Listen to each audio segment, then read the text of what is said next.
Hey, welcome back to another episode of Jamaica Premier League TV. I'm your host, Shawana Ebanks, and as usual, I'm with... Hi guys, it's Stephen Douglas here. Love to be back. Love to see everybody. We're here, guys.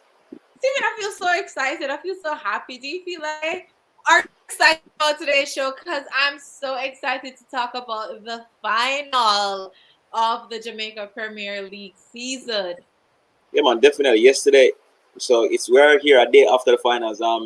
It was crazy. You could not All have right, hold scripted it off. I any know you're better. excited. I know you want to get into it, but hold off on the excitement. Hold off on the details. First of all, we have to talk about the finalists, Waterhouse and Cavalier. We need to talk about how they got there. Yeah, Jump right definitely, into definitely. semifinals action. Waterhouse. I think the semifinals really exciting. Waterhouse got the better of Mount Pleasant. Mount Pleasant in the second leg. It was a game. Mount Pleasant did what they needed to do. They came out firing on all guns pretty early.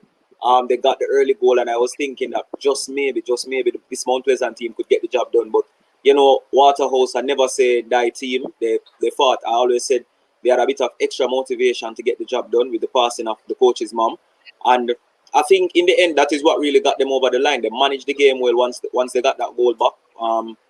That quality striker, Rafiq Thomas, I tell people there's more to goals. There's just more than goals to his game. He hasn't scored a goal all season until that match. But he has been an influential figure, always running, always doing a lot of work off the ball, and he finally got his goal. So it's testament to the quality of the team. It's one of the leading goal scorers in the league. This team has scored probably, I think they're the top scorers this season, and a striker like Rafiq Thomas not adding to the goals until the semi-finals. So it shows they've been getting goals all over, and it's a quality team. So it was a humdinger as well in the finals. I can't wait to get into the finals. We have to talk about one of your favorite teams in the league this season, Tivoli. They went up against Cavalier in the second semifinal. Yeah, Obviously, Cavalier made it through to the final, but talk about the semifinal. that game was another one. Tivoli continuing to commit the Cardinals in not finishing their chances. They created a lot of chances in this game. I think Cavalier came into the game just sitting back on that 1-0 lead. They managed the game well, I think, for the most part. Tivoli is a team that will always create chances. So even though Cavalier managed the game well, Tivoli still got their chances. They just didn't execute in the final third. So that is what hurt them on the day, and they got a penalty. Yes, I want to talk about that penalty, and I want to talk about the amazing goalkeeper, J.D. Yeah, White. Mr. White. Trust me, that situation, right, when they won the penalty, as I looked down on the touchline because I was saying, who's going to kick it? There's no Teddy on the field. And immediately, he was at the fourth official, and I'm going to say, okay, he has to kick it. It has to be Mr. Johnson. There's nobody else you can give that penalty to at that time. He understands the pressure, but in the end, it was Kemar Fleming. Another quality player, another veteran in the league.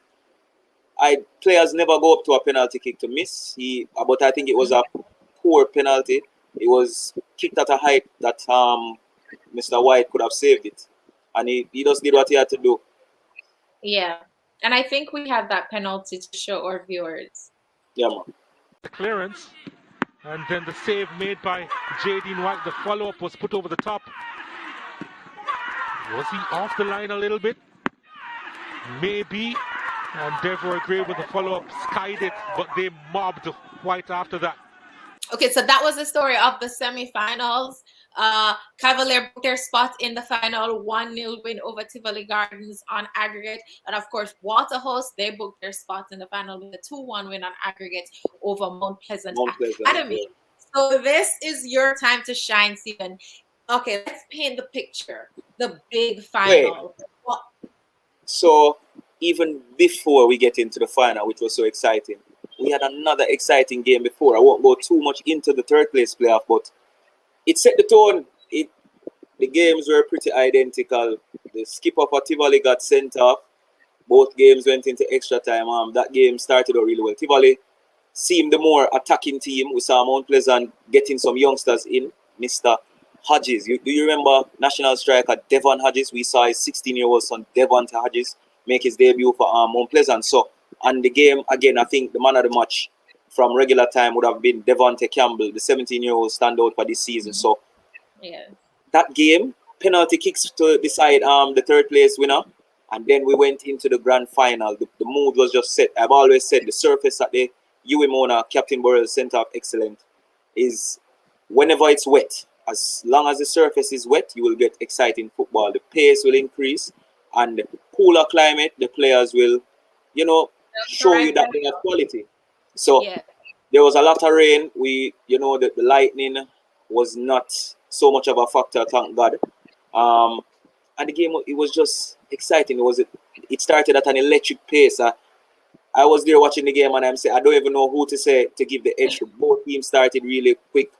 I thought Waterhouse probably started the better slightly, but it was Cavalier who got the early goal. Mr. Jamal Tope, he's been back this season for Cavalier, and he's been, trust me, a stalwart in the defense. He's shown his quality in the terms of he's grown. He's shown his growth. He's been a leader for this team. It's quite a young team, so player with Tope's experience will clearly stand out leadership-wise. And he got that early goal. I think the keeper could have done better off the corner kick. Goalkeeper Nash, he missed it. All ends up, and Tope had the empty goal to head into. So Cavaliers got a good start. Waterhouse, never say never. Hold on, we want to look at the goal first before we move on. We want to look at that goal first. All right. In this game, they're trying to press the advantage. That's a wonderful delivery. And it's fouled the back of the net.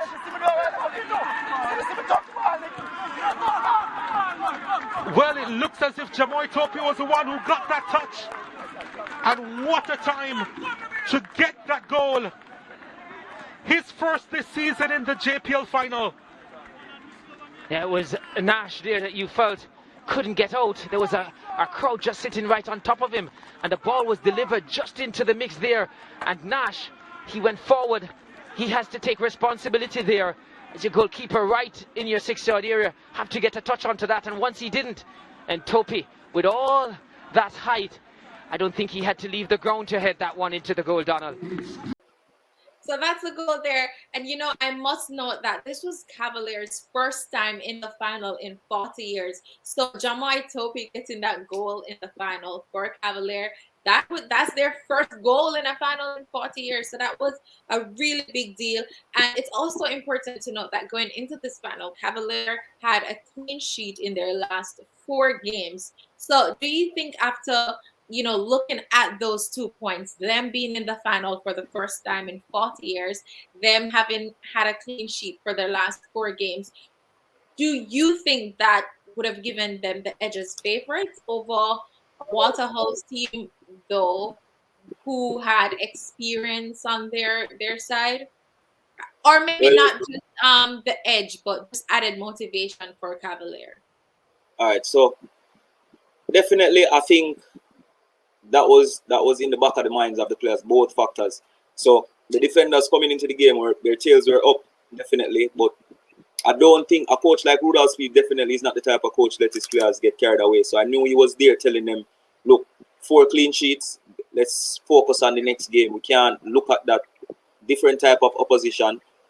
The fact that it's been 40 years, definitely, they should have, I know they were fired up for this game. And it's historic. Mr. Jamoy Tope will now be a part of Cavaliers' history forever. You can't take that away from him. The man to get the goal in the finals to start the charge onto becoming champion. So definitely, I think a lot of things kind of lean towards Cavalier coming out victorious before the ball was kicked. But all in all, I think Waterhouse were probably the favorite, seeing that they topped the table. They came in pretty much. They had a few players out. Colorado Morris started from the bench here. He was struggling with a groin injury. He's been struggling with injuries all season, but most recent injury, a groin injury. They lost Kenroy Howell, who went away. So, but the core of the team remained. Ramon Howell came back from injury. So they had a lot of the top players back. And I think with the experience, sadly, I think this is their 3rd straight final defeat. They lost twice to Portmore United in the finals, and now this young Cavalier team came and took it away from them again. So I think seeing the experience that Waterhouse had, I think Waterhouse was the favorite, but a lot of factors kind of, if you were looking at it closely, you would have said, okay, just maybe this Cavalier team can do it. I guess the third time isn't the charm after all. Definitely. And one other thing that really went against Waterhouse happened during the game, and that was when a red card was issued to Finlayson. We're going to take a look at the moment when that happened, and then we'll come back and discuss that event. And then the incident that quite possibly changed the game. Finlayson going into the referee's book initially for the challenge, and then he said something to the referee, and then after the yellow card would have received a straight red.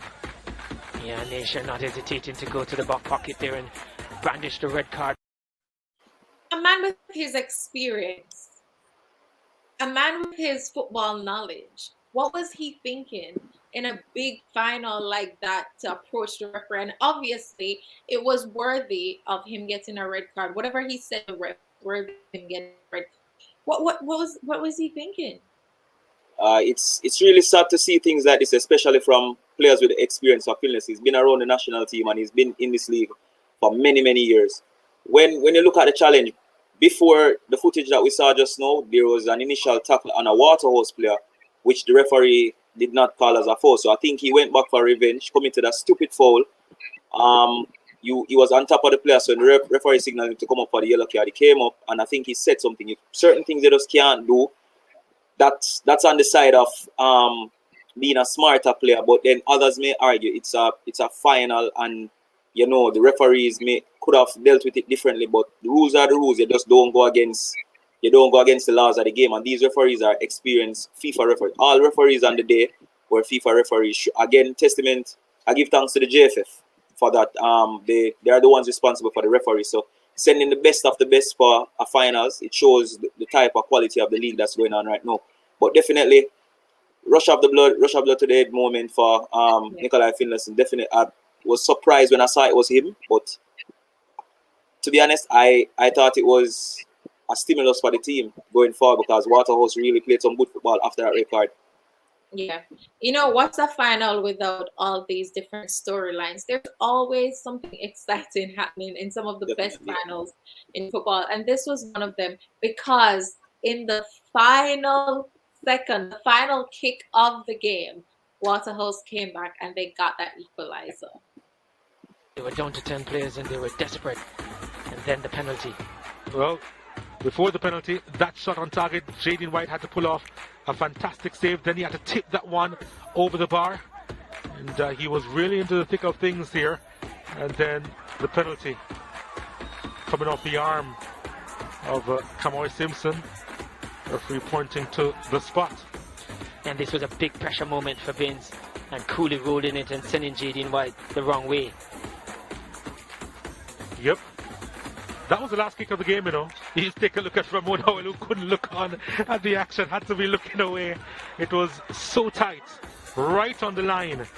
And the equalizer in stoppage time. Beer excitement in a final year, Definitely. When I was there and I was saying, it was a couple of seconds left to go, and I was like, it can't end like this. The day was too good. I'm saying, like, I'm not ready to go home. More. Yeah, even though we have the curfew was at 6 o'clock, and I was like, I'm not ready to go home just yet. We need something. You were Yes. there, and I was watching online on Instat.tv. But carry on. Yeah, but that's you have to big up Instat again, bringing the coverage to the viewers outside of the Caribbean region. So yeah, I was there and I was saying, like, I was with some of our colleagues, and I'm saying, I don't think it's over. One of the guys was saying, okay, we can start to make the preparation for the presentation, and I'm saying, this is not over. I saw the initial save, and I was like, something just never looked right. And I saw the referee point to the spot, and I said, yes, this Damian Binns, quality penalty taker. So although it was a very very good goalkeeper in the goal, Jaden White, but I gave Binns the edge, and he executed calmly from the spot. So just to add to the excitement, a perfect finals, and extra time was just as intriguing. We saw a lot of close chances. Waterhouse was not playing like a team with 10 men. They really fought right to the end. These are the kind of games that neutrals enjoy. You Yeah, know, definitely. it has a little bit of everything, a little bit of drama, a little bit of excitement. You're on the edge of your seats. It goes to extra time. It goes to penalties. This is what neutrals enjoy. Well, when my team play, I can't manage them things there because, you know, my heart, even though my team hasn't been in the final in When a your while, team playing, when but your team playing, it's not that exciting. no, but neutrals enjoy this. This is really good football. So we want to take a look, obviously, at the penalty shootouts, the dreaded penalty shootouts. They went through extra time without any goals. Then Vince couldn't repeat what he did in the 90. Yeah, he went to the right of White, but not far away enough. Then Cavalier had the advantage for the majority of the penalty shootout. Right up until they didn't. Len could have won it for Cavalier, and he was denied by Zimoy Nash.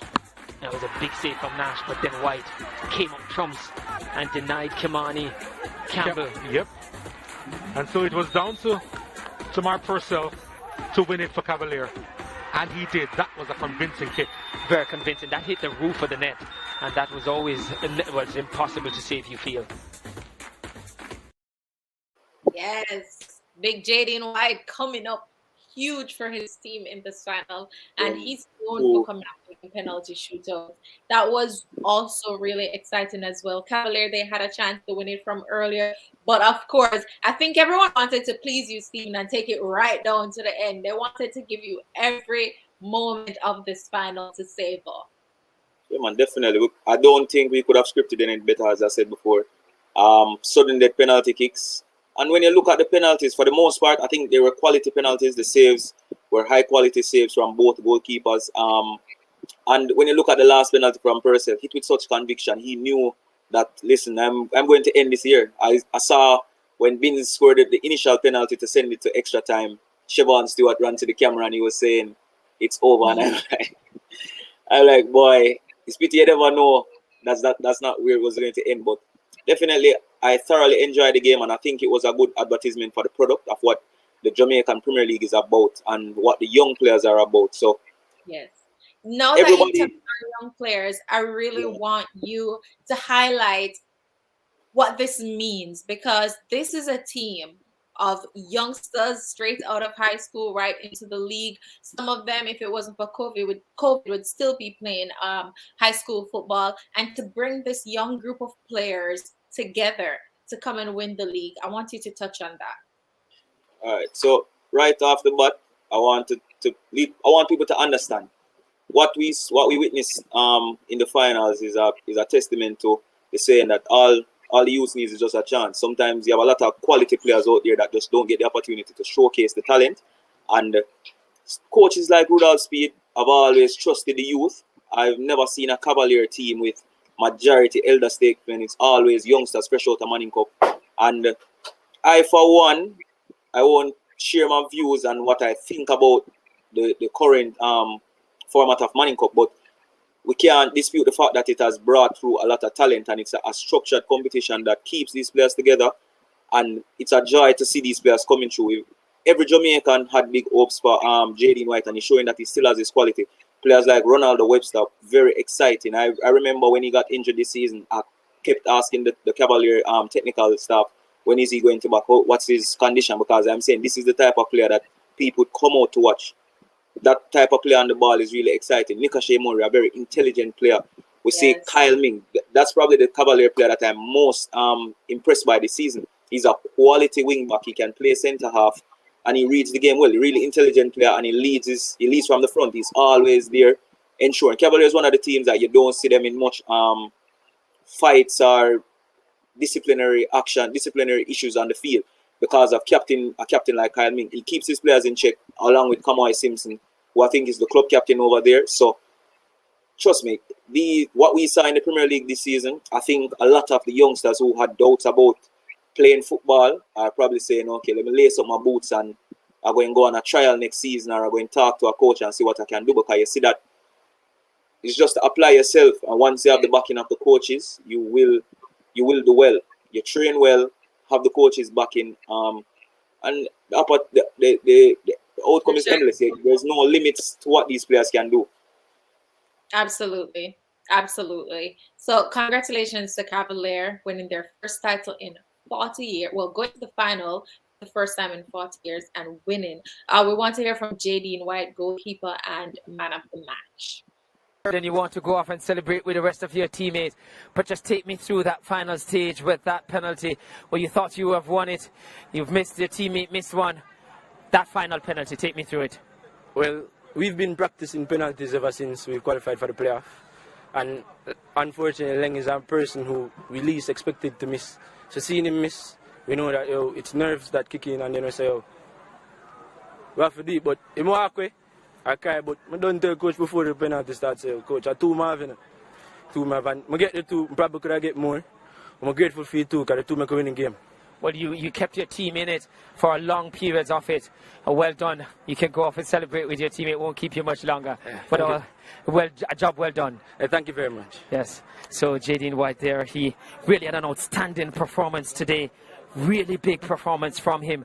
And in regular time too, you felt if it were not for him, Waterhouse with 10 players would have gone on to win this one. Coach Gale, disappointment again. 3 years a charm, they say, not a charm for you today. What about the effort from your team having gone down to 10 players? I mean, whoa, we're just going to express how overwhelming, even though I'm on the wrong side of the scope. But I mean, congrats to Cavaliers. I mean, well tried Waterhouse. I thought we after the 10 man, I think we get ourselves back together. You know what I mean? We make a few changes in terms of tactical move. I think it paid off for us, but unfortunately, in the final analyst with the penalties, I lottery. So I mean, any team could have won, but I think I'm the winner today. Except unfortunately, we do enough to get it go all the way. Well, Coach, sorry about that, but just a little quick thing on the red card. Put into context how that really, your thoughts on it. It's rather difficult now to speak on it. I'm not really sure what happened, what took place. So I'd have to go and ask the player and watch my tape and see what happened. Well, tough luck this time, Coach. All the best next time. Yeah, man. Thank you very much. Coach Gale there just can't get his Waterhouse team over the line. Really a very good show his team put on and contributed to it today. I heard you, Coach, saying that you love to play Waterhouse. You didn't explain why then, because you didn't want to give anything away. I'm not going to let you get away with it. Tell me why is it that you love to play this Waterhouse team? No, it's because their style and our style it complements our style, our play. As you notice, we had a lot of possession in the first half because I knew they were going to stay in their half and try to get me to make a mistake. So we were composed and know what we had to do. And we know that we can play through their lines too because of the type of players they have. Vindication for you for persisting over the years with these young players. Speak to me about the maturity they have shown since going almost 450 odd minutes without conceding a goal. You've been known for your attacking play, but you showed a different resolve. Your maturity too as a coach. Talk to me about that. Oh, well, first I must say this win was for all the young players in the Premier League because for a long time young players wasn't allowed to play in this league. Or maybe a team would have one or two. So I persisted with it, got come third couple times. I figure people say, okay, good, you did well, but they didn't believe that the youths could win. So, but what I noticed with this particular team is that they could do a lot of different things. They could play attacking, they could play defensive, they could defend if they wanted to. And from I saw that, I realized that we had a very good chance to win. So what we did, as the goalkeeper was saying, once we hit the playoff, we said, you know something, it might go down to penalty kicks.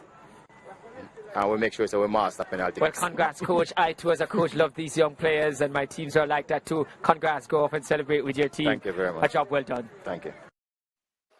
Man said he loved to play Waterhouse. I guess he couldn't have gotten a better final as well. Yeah, definitely.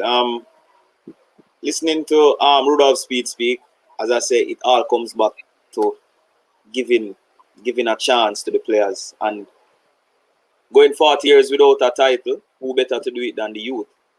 A lot of people in this country really don't believe that football is a viable way for the youths, and it's just for us to change the mindset and to continue putting the work. And with people like Speed, that's definitely, I think a lot of coaches now will say, okay, let's look at some of the younger players, because a lot of them have way more to offer than that what the veterans have to offer. So definitely continue persisting with youth. This season probably is the first time we've seen anything like this. Well, it's unprecedented, the pandemic and all, and I think we have 11 champions this season. All teams that participating in the Premier League should be proud of what they achieved.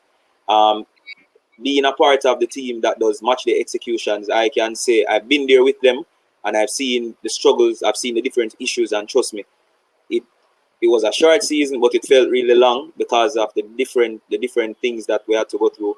And again, just congratulations to all 11 teams, and I want to say thank you to all of them because I, for one, was thoroughly entertained this season, and I saw things that, for me, could say I'm proud to say I'm a part of what is going on right now, and I'm intrigued to see what next season has in store. So also being a part of the matchday execution team, Stephen, what kind of excitement can we expect for next season? All right, so definitely there will be a 12th team back in the league. We know the unfortunate situation with UE pulling out. Mhm. So at this point, there should be I think there's a playoff game, or there should be a playoff game between Wadada and Montego Bay United to decide the 12th team in the league for next season. So we'll have a team from West, which is good. I've always said football needs to be spread out right across the country. We definitely need teams from all over because, as I said, they're youngsters in different parts of the country who just want an opportunity to showcase what they have. We remember Alvas Paul Bogle, high Yeah. school student. I remember the first time I saw him play, I said, yo, this youth is a star. He used to start games at in the attack, score a goal, and then they put him back in the defense and him just lock it. So you have a lot of players like that across the country. So in more inclusion, I think we are lobbying for more venues. We've been Mhm. hearing the cry about the players. We're hoping for funds, but that's a bit far stretch right now because of the state of the pandemic in the country. But I think with the continuous work of the league, the league teams are the persons who run the league, the operations team. Um, we can expect good things, and we just hope the fans will comply, do what is necessary to get football back where it should be. Absolutely. And it's been a great season. The next season is slated to start early December 2021. Of course, if you are outside of the Caribbean, you can watch on Instat.tv. Sign up. There will be a little fee, but it will be worth it. You get to see our brilliant local players on display.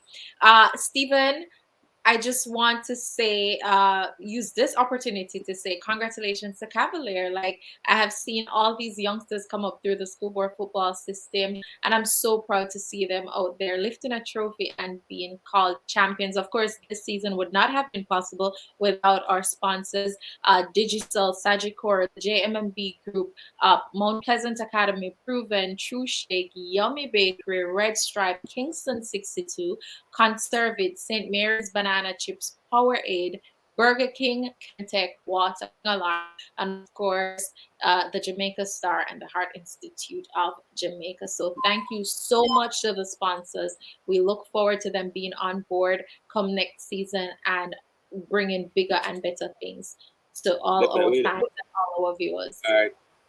I think I have two more things to say before we leave. After the final whistle, I saw something that I think it encapsulated the magnitude of what was accomplished this season with the Jamaica Premier League. The player from Cavalier, I think he's from St. Lucia, Melvin Duxley.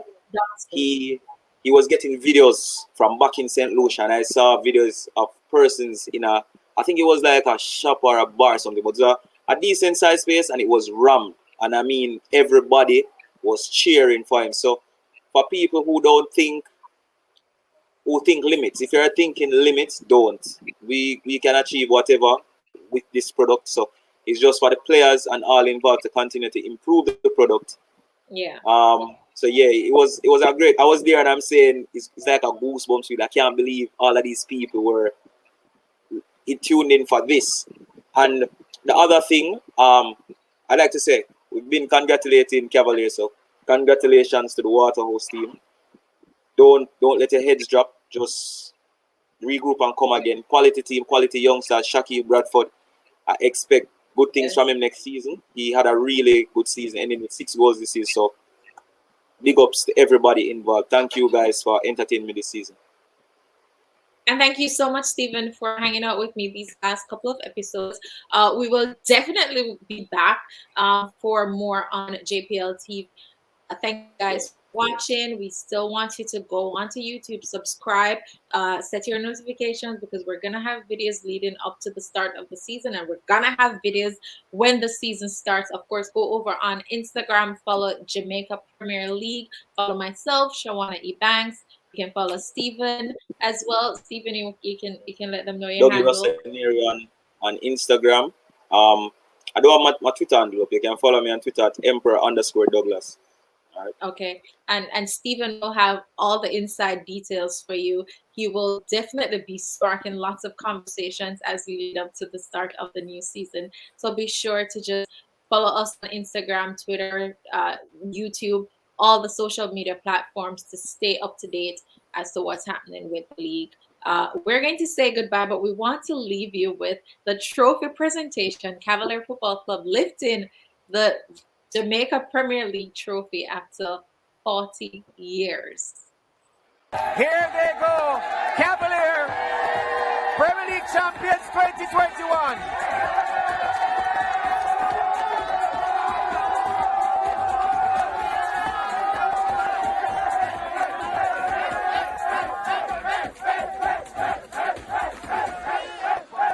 What time is it?